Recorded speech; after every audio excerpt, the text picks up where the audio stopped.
The pandemic has been a setback for millions and millions of Americans. We're going to talk about overcoming obstacles on the Jeff Crilley Show with a young lady who knows a little something about that. She overcame a rare nerve disease. That's next.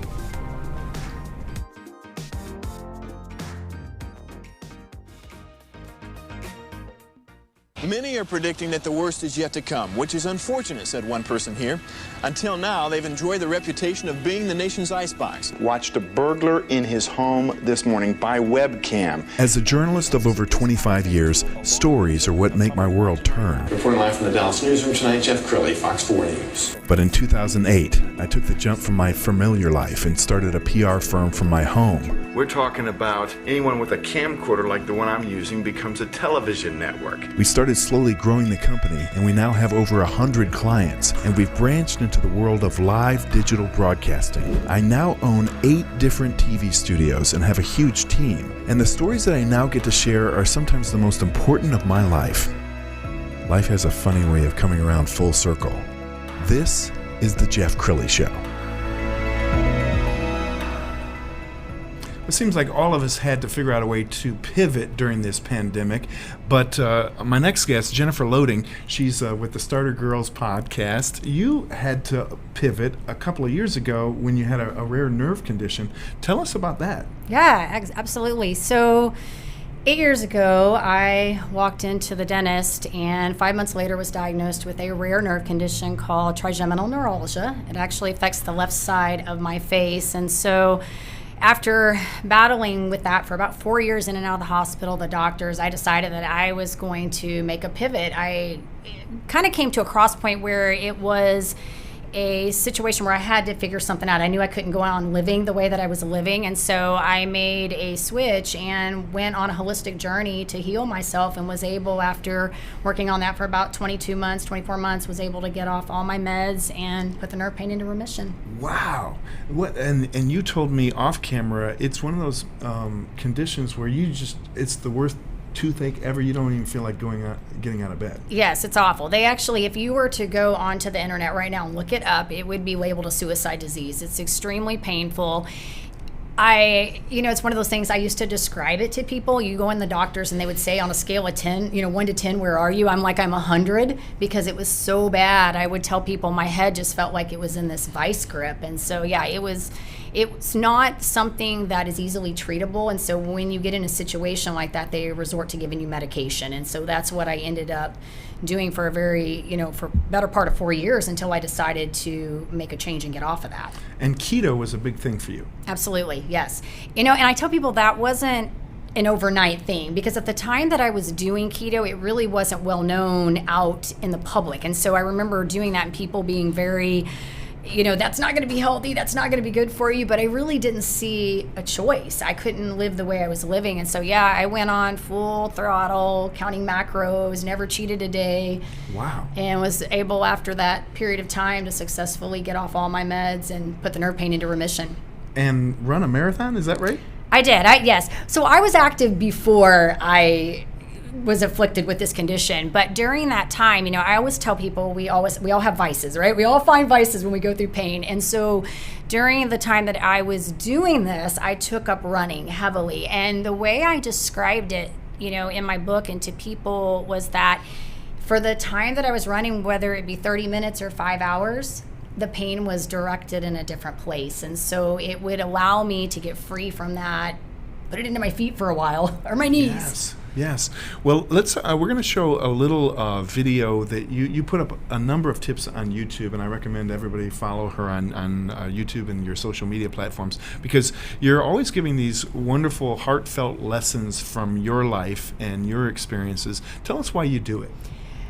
I feel compelled to share the message. Having gone through that, I didn't have anybody at that time that I knew was going through this condition, but I had incredible mentors. I have been very blessed in the industry that I'm in to have had mentors for the last 20 years. And so I know the importance of that. And when you're going through some kind of a crisis, it's very easy to get lost. And so for me, it's really about just sharing my message, putting it out there to people that, hey, if you want to get through something, you can. You just got to work at it and keep fighting the fight, and you can get through it.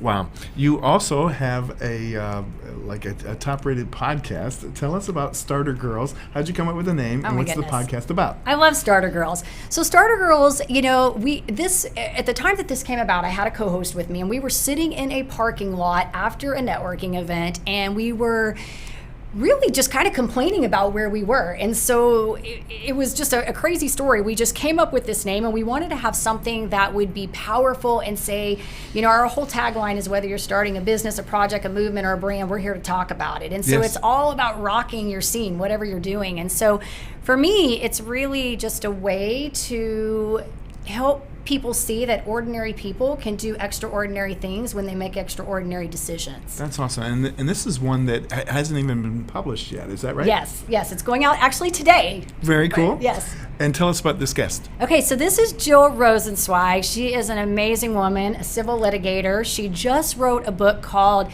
Bailey Bloom and the Battle of the Bug. And so her book was about the COVID pandemic that we're going through right now. And her message that she was sharing was how we could, by doing happy things, we could boost our immune system and actually help ourselves be better. And so she wrote this children's book, did it in like a day, and of course had to do edits and all that, but wrote it in a day. And so this particular scene here, I was asking her, what does success look like in your eyes? And what was so neat is she said, when you listen to this, she says, success to me is being proud of something that you're doing. And so incredible guest, and I just had such an amazing time chatting with her. I love all my guests that come on the show. I love them all.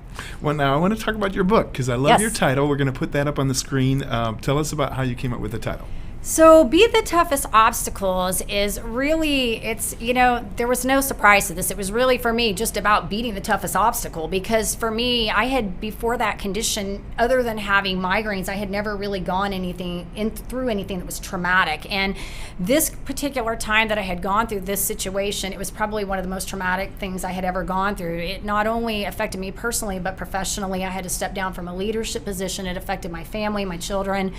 And so the book is really a memoir of my journey. It tells the story, what I went through, but not only that, it tells everything that I learned going through that process, how I healed, how I recovered. And the great thing is the chapter 7, that's really a sum up of where I am now. It's everything that led me to where I am, and that just great silver lining to the whole story. So as you look back on your life and you ask God, why did this happen to me?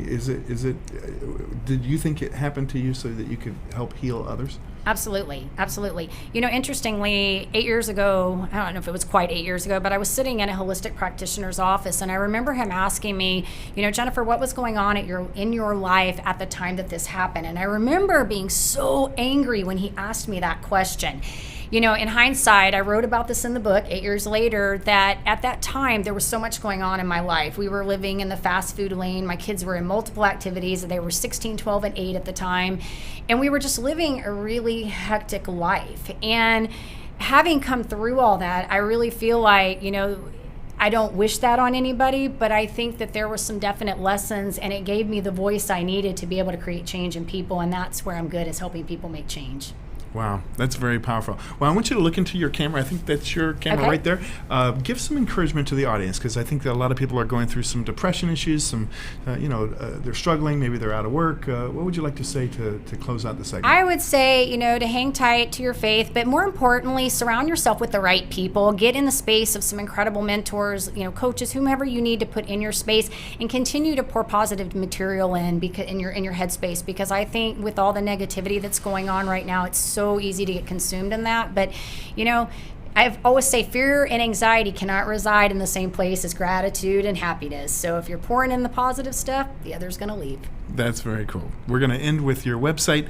JenniferLoehding.com is her website, and make sure you tune into her podcast and get her book and hire her to coach your team. Thank you so much, Jennifer. You've been amazing. Thank you. You bet. And that's it for now. We'll see you next time.